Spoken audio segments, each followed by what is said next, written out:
Well, all the way from the Paris of the Prairie, Saskatchewan boy Steven Seigo joins us now. He's on the farm. He's starting his day bright and early.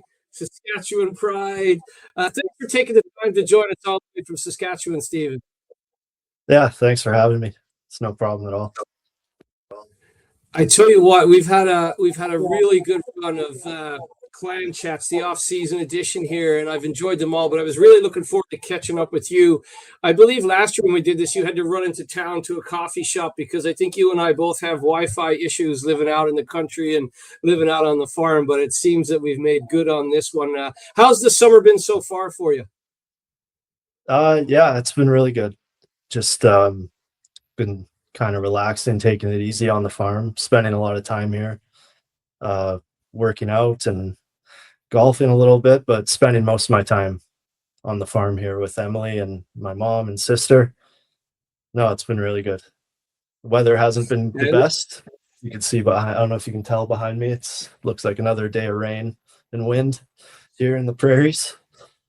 I was just about to say it looks nice and bright there because it's a bit overcast here as it always is in Ireland. So I was thinking you might have had some sun there. No, no sun today. We've just been getting ripped with wind and some storms the last few days. So Well, I hope all is well on the farm with that weather. It sounds like you're having some great family time, spending time with family and loved ones. Have you caught up with your good pal and teammate Rylan Schwartz at all, or is he too busy off golfing and jet setting? yeah, he does his golf trips and traveling around a little bit in the summer. But no, I saw him yesterday in the gym. He was just finishing up as I arrived. So I usually see him a few times a week, either in the gym or on the golf course. So I'm sure maybe And I'll I just catch want him. I don't know. I'll see him today. I might miss him today because I'll have to leave a little later. Well, tell him that Laura, our marketing guru, and myself are trying to pin him down for a clan chat as well. But I think he was away somewhere in Hawaii golfing. He was all over the place. So good for him. But it's good to see that you guys are touching base in the gym.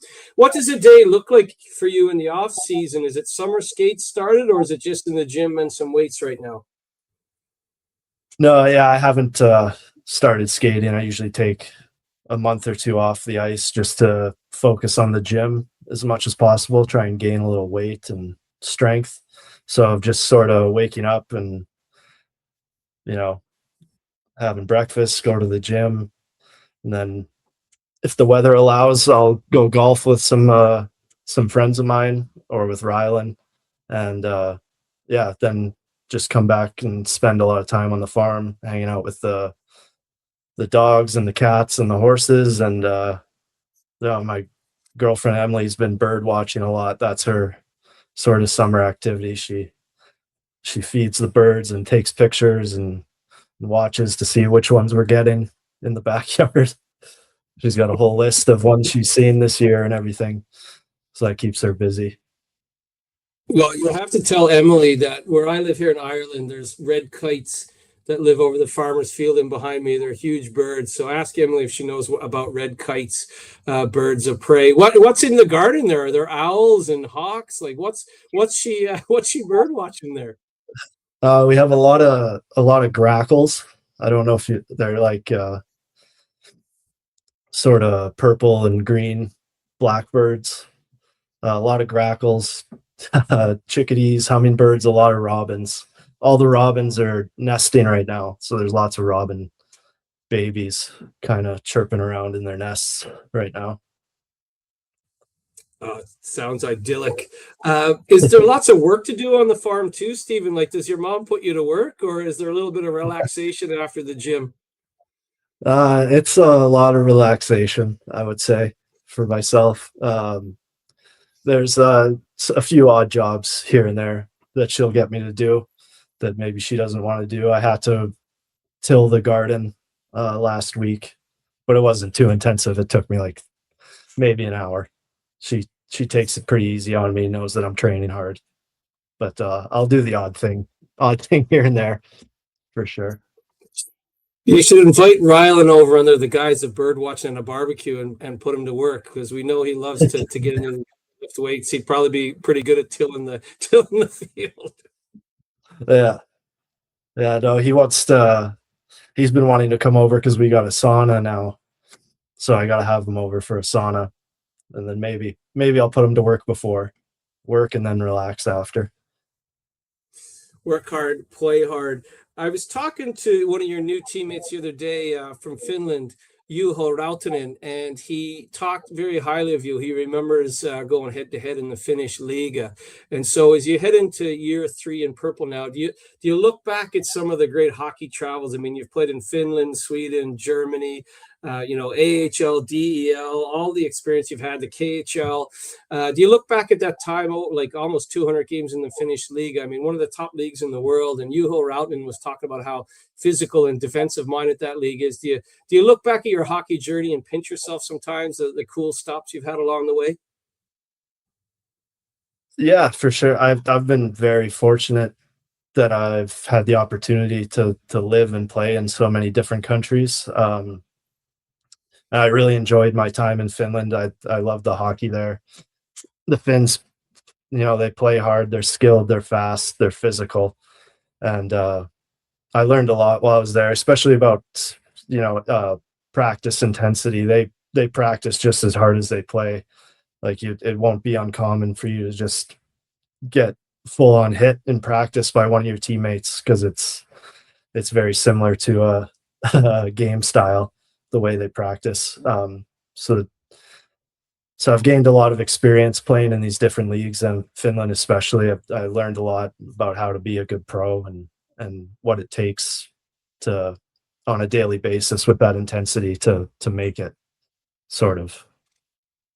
Well, no, that's accurate. You are a consummate pro, and I wanted to touch on that a little bit. I mean, unfortunately, Devin Sidoroff got injured at the late stages of the season last year, blocking a shot. And I think you're the captain of defense anyway, and you wear an A as an alternate captain, but you wore the C down the stretch and led us to that playoff final weekend. Did you wear that C? I mean, I would assume you were feeling I'm keeping it warm for Sid, but did you enjoy wearing the C and kind of leading the team down the stretch to that bit of history in the Final Four?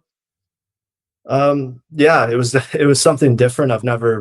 I've been an assistant captain before, and I've never really seen myself as a captain personally, but you kind of, as you get older and you kind of accept that role as a leader, as an older guy and someone who's been around and played professional for a longer time.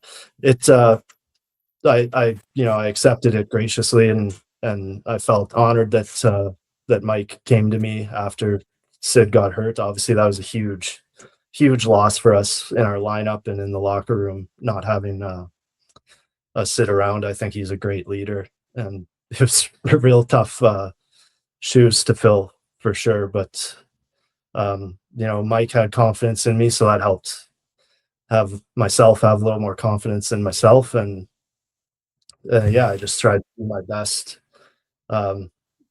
lead a little more by example. That's kind of more my style. Maybe not quite as a vocal leader as Sid is, but no, it was special to be able to do that and be a part of taking the team to the Final Four.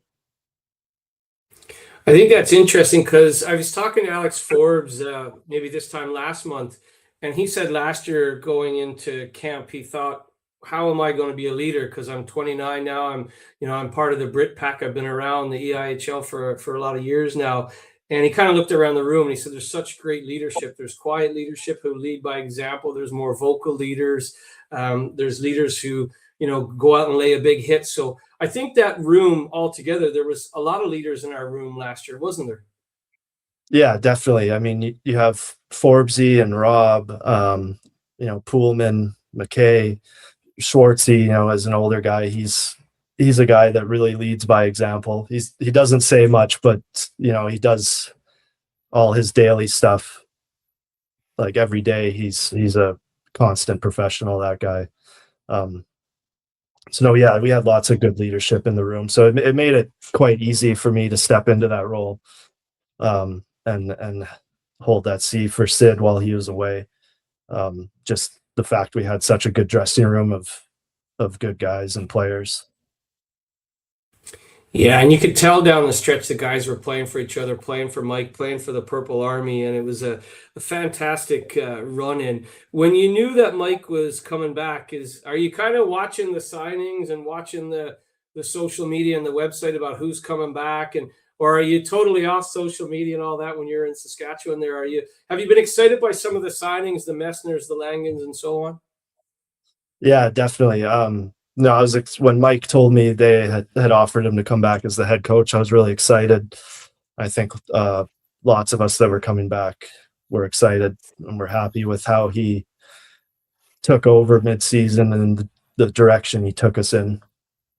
So I was really excited about that. And then, yeah, I've been very excited about the signings. Obviously, Messner, Risk, Langen, the three guys that I really wanted back. Rylan, obviously, I wanted him back. He's my good friend, and I really like him as a teammate and a player. Um, I was happy to have, yeah, everyone that signed back. I've been happy to have Rob, Forbesy. I don't want to miss anyone. Obviously, Teppo. Teppo, I was very excited about because I was unsure if he was going to sign back. I had heard some rumors that some other teams were giving him some offers and that he might not come back. So when he messaged me the morning after he signed back, I was really excited about that because I wanted to play with him again. I think we had a really good sort of chemistry going, and our playing styles kind of match up well together. So I was really happy that he came back, that we could be D partners again for another season. Yeah, like I talked to him last week. I don't know if you watched the clan chat with Macaulay, but I think he might be one of the most interesting guys in EIHL history. I mean, whether it's the nice suits, the great haircut, or just the way he goes out and takes people takes people into the wall hard. He's just a very interesting guy, very cerebral. But he did tell me one of the first texts he sent after he knew he was going to re-sign back is he just sent you a note saying, "I'm coming back, partner." So he just Yeah. seems to be the guy that kind of gets it. He really bought into being a part of the Glasgow Clan, didn't he? Yeah. Yeah, definitely. I love the way he plays. Like you said, he's so strong on the walls. He's a real patient on the puck, like in all areas of the ice, whether it's coming out of the D zone or on the offensive blue line. He makes really smart plays and decisions. And yeah, I think we both do certain things differently and they complement each other really well.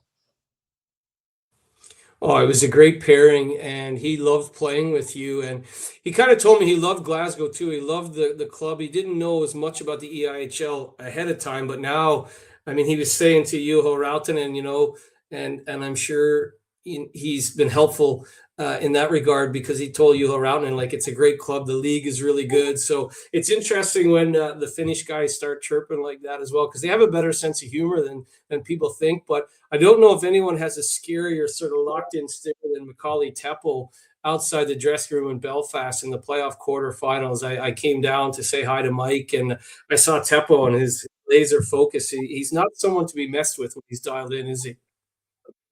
Yeah, no, he can get pretty intense during games. I like it. I like it. He'll you know he'll get upset and mad and yeah, I like it. I like his intensity when it comes to games. And Juho Rautanen told me, like he said, yeah, I reached out to Teppo and we talked about the Finnish Liga. They talked about you, and so it seems like our defense core is shaping up nicely to have that the different sort of styles. Like you say, you're quite different than Teppo, but it's a great pairing. And then you add a Juho Rautanen into the mix, and it's guys. I mean, all of you guys combined, it would be probably 700 or 800 games in the Finnish Liga. So that can only be good having that experience heading into next season. Yeah, yeah, definitely. Yuo was a big pickup for us with his experience and his caliber. So I'm excited to see how he'll fare in the EI, and yeah, I think he'll do really well and be a big key for us on the back end. We were very lucky with, not lucky, the guys, both Corey down the stretch to pick up a Brady Risk and Mike to pick up a Messner. And those are two guys at different levels, right, or different lengths of time. I mean, Brady was from about Christmas onwards. Mick was after the Christmas period into the new year. But are you excited to see Brady Risk and Mick Messner have a full season in the EIHL? Because once they both figured out the league, they really caught fire for the Clan. Yeah, yeah. I think they both could have big years here coming up. I mean, Risky, that was his first year of professional hockey, um, and he had to change teams halfway through the year. And I know from myself doing that and from seeing other guys do that, it's not an easy thing to do because you get settled on a team and in a different league with a different play style, and then you have to switch to a new team with different, the style of hockey kind of changes up a little bit, and it can be a difficult thing. But Risky settled in right away, and you saw he's got that ability to score with his shot and his release. So I'm excited to see what he can do now from what he's learned in his first year pro, and yeah, what he'll do in his sophomore season. I can only see him getting better personally, just from what I've seen throughout my career with younger players. And yeah, Messner, he fit in right away too. Just he's got an amazing release on his shot. Like, I watch him in practice, and I've seen it a bunch of times, but every time he rips it over the goalie's shoulder, I'm always just kind of amazed at how hard he can shoot it. And that's another guy too. Like, he's giving him a full year to start with the team from the beginning, to be comfortable right from the start. Yeah, I'm excited to see what he can do with a full year. Interesting. Yeah, a full year with both Mister and Risk is going to be so beneficial. But it was interesting that Liam Sulier was on Clan Chat last week, and he said like he can't believe how heavy Messner's shot is, and they live together, so they'd go back home and talk about, how do I stop more pucks when you're Sully, and Mess would be saying, how do I score more goals? So that heavy shot is something that clearly it can sneak up on you, but he like unbelievable how he just found his stride right away. And to have him for a full season, it's going to be exciting to see Messner have 50 plus games, isn't it? Yeah, yeah, for sure. Like, he's strong. He can move. He understands the game, and he does a lot of good things. So I loved having him on the power play because all I would try and do is get him the puck as much as possible and let him shoot. So I'm fine with that. Just give it over to him, and let him do his thing. You're heading into your third year in Glasgow. I mean, another year coming up in purple. And I think back to 2 seasons ago, and the first few times I met you, you were kind of getting settled into life in Glasgow. And then the start of last year, you told me how much you enjoyed the first year in Glasgow. And at the end of the year, when I was talking to you, a big smile on your face, you're happy to come back. It seems like Glasgow has kind of become a bit of a second home, if you will, somewhere you feel comfortable, and you got one of your childhood friends, Rylan Schwartz, there again, and Sid and all inside, all these guys that you've become friends with, Teppo. But is it more than hockey? I mean, obviously you like the city and you enjoy living in Glasgow going into year 3. Yeah, I've really enjoyed it. Obviously, if I didn't, I wouldn't keep coming back. But no, for Emily and I, like you said, it's been like a second home for us, or really like a first home for us, because we move around. So we've been moving around so often the last 4 years. So it's nice to have a bit of a home base, and we get treated really well in Glasgow as professional players. Like, the organization's very professional, and they're constantly trying to improve, which is always a great thing, especially as a player. Like, there's always things they're looking at, what they can do better and how they can help us more. And then the fans in the city as well. Like, the fans are so involved and they're so passionate.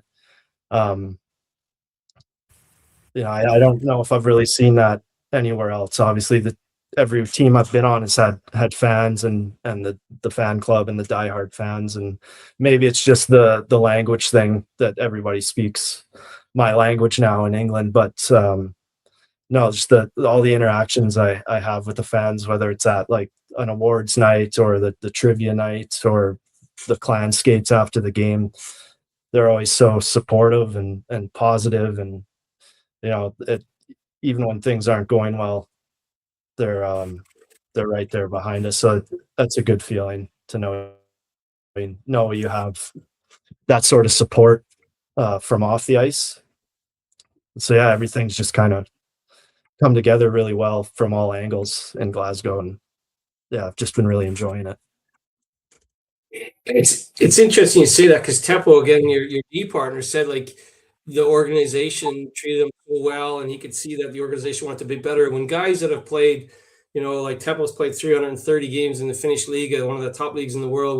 When guys are saying, "Oh, I like the organization, I like the city," that helps it with recruitment too, right? Because when you start talking to other Finnish players, or you start talking to other North American possible imports, and you can tell them that this is a league and an organization and a group that wants to get better and go the right way. That's really important that we're pulling on the same rope and heading in the same direction in Glasgow, isn't it?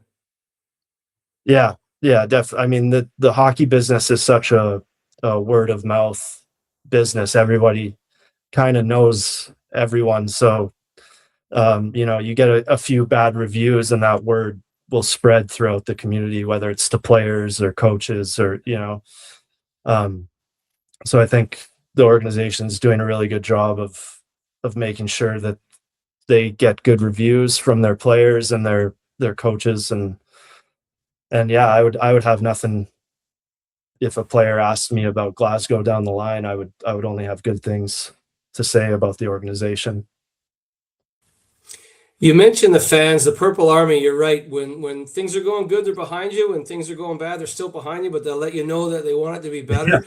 The video of the bagpiper going through Nottingham, I've asked a bunch of the guys that are coming back, like, did that give you the goosebumps on the back of the neck when you see a bagpiper and 300 or 400 members of the Purple Army parading down through the streets of Nottingham for semifinals Saturday? Was that something special that you see the video and go, wow, this is unbelievable? Yeah, yeah, that the last 2 weeks of the season, I mean, the series against Belfast after we won, it was so loud in the building. Like, I've never seen that kind of excitement and energy. Um, that was something special too after beating Belfast, and then to go down to the final weekend the next week. Yeah, you could tell how important and how much it meant to all the fans. And Mike showed us that video of the bagpiper and all the fans walking down the street to the arena before we played the third place game. So it was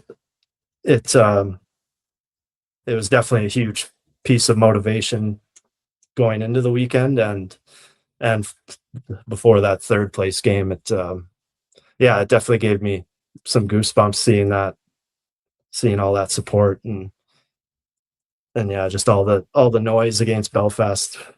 It was an exciting couple weeks. It really was. And like, I've been around the Elite League for 18 years, and people want to win the league because that's the big one, right? And the Challenge Cup Yeah, is very important as well. But being a part of that Final Four is like being, invited to the season ending party, if you will, right? Like, it's business, but yeah, you want to be at that gathering, that party. So it was your first Final Four, hopefully the first of many. Was there a moment that you kind of remember keenly, or was it just whole, like you said, the couple of weeks, the weekend against Belfast and then the weekend in Nottingham? I'm just wondering because I always look around at that Final Four and there's something that I go, wow, that's really special. And for me this year, it was you guys being there, right? Because I had to go and do the yeah. TV or who's there. But was there a moment you looked around and thought, this is really, really special, whether, seeing someone in the crowd, or was it you and Rylan in warm up? Like, it's a special weekend. Yeah, yeah, I'd say for the playoff weekend, coming out for warm-ups against that game against Cardiff, it was, it kind of set the mood right away. with all the different fans from the different teams, and we had our whole corner of Purple Army, and the warm-ups were so loud. Yeah, it was one of the louder warm-ups I've been a part of. So that was pretty exciting. That kind of, yeah, gave me a lot of energy and excitement for the game. I like for me, I had to be impartial on the TV, and there's two things you can't do, right? I can't be a homer, I can't cheer for you guys, and I can't say the F word or whatever. So there's only a few rules I have to follow. I found it really hard not to kind of be emotionally invested when you guys came out against Cardiff, because that was a really, really intense game. And there were several members of the Devils management and coaching team who I saw after they won ultimately on the Sunday, but they told me their toughest game of the weekend was on Saturday. Like, you guys laid it all out against Cardiff, and I found it hard not to cheer from the broadcast position. But just talk about that game, because I mean, really, it's a 3-1 game with the goalie pulled, but we fell a goal short. But I mean, it was a tough game physically, wasn't it? Yeah, yeah, it was. It was a real playoff style game. It was both teams, you could tell, were playing really strong defensively, trying not to give up anything, any sort of momentum. And that's just kind of playoff hockey. It can be tough to score, and it was a close game, and they just happened to get that one extra on us.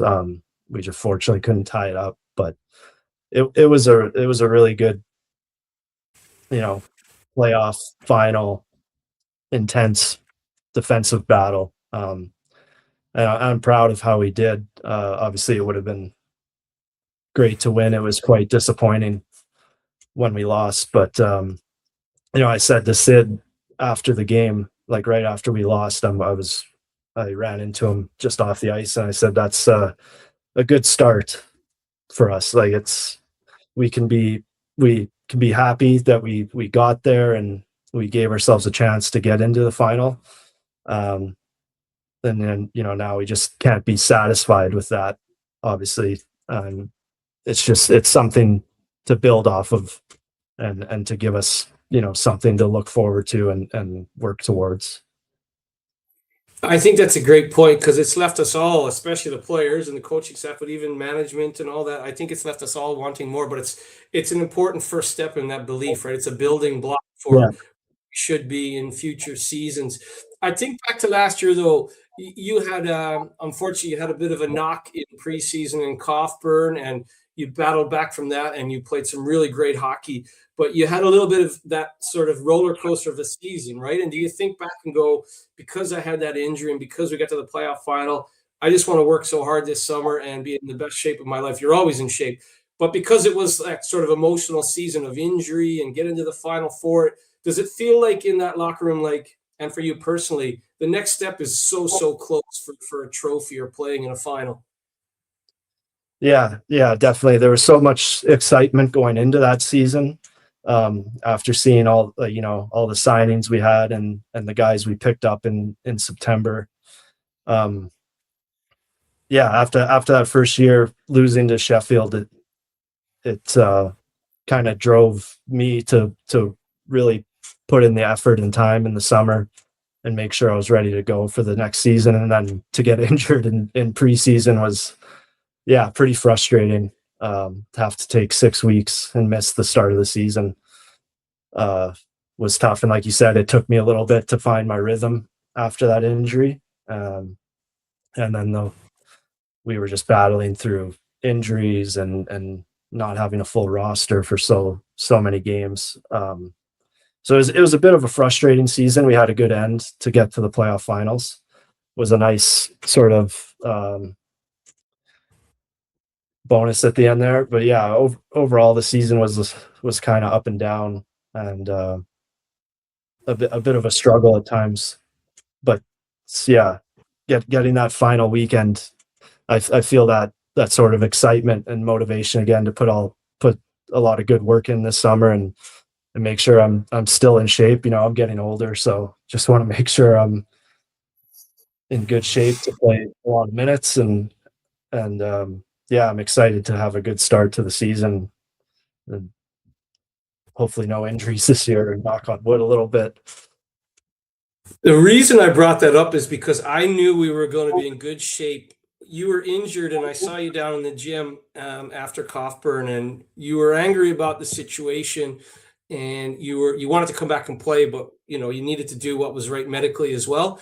But the look in your eyes it reminded me of actually Teppo against Belfast. The look in your eyes to get back into the lineup and to get back into the battle with your teammates. I thought, you know what, Steven Seigo could play till he's 50, because it's just that look, and it's that desire to get back in the lineup, that desire to be at your best. And so you're always in shape. So I just think it's interesting that even as a guy who's played in the Finnish league, of the SHL, the KHL, still that burning desire to get back into the battle with your teammates. And you definitely had that last year, and you led so well down the stretch. I think you and all the guys should be so proud, because I know I was proud of you. All of the management was proud of you.